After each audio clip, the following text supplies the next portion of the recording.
You know, Charlie Kirk had unwavering convictions. He stood strong.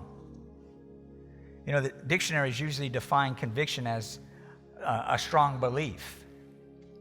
But Howard Hendricks says it like this, that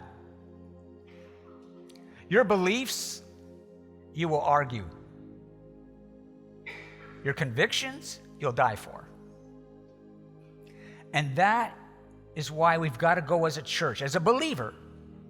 You may never see me again here today, but I want you to get this. As a believer, because I know you love the Lord, you need to understand something. Am I just a believer? That I believe in God, or do I live for God? That's where conviction wells up. That's where conviction stands and says, you know what, I don't care what anybody's doing. I don't care what society's doing. I'm living for Jesus. The problem is that most people today, they just put their finger in the air and find out which way the wind's blowing.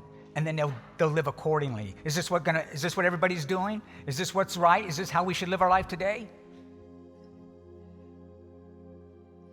Some of you are looking at me like, man, how's this pastor's hard.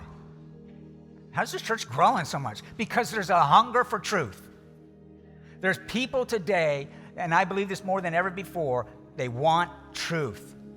They want to go to a church where they're hearing the truth, and it sometimes stretches us, sometimes it pushes us and it steps on our toes, but that's where we grow. This is a place to be corrected.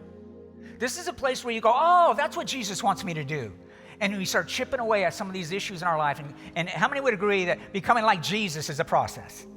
It takes a lot of work, and it's a whole lifetime of trying to be like Jesus. But in here, Paul's saying, look, I need you to act like men. I need you to man up. I need you to be strong in the faith. Because there's more concern about the crowd today than Christ. There's more concern about peer pressure and what everybody else wants to do instead of principles. And church, will you leave a godly legacy? That you will make your life matter.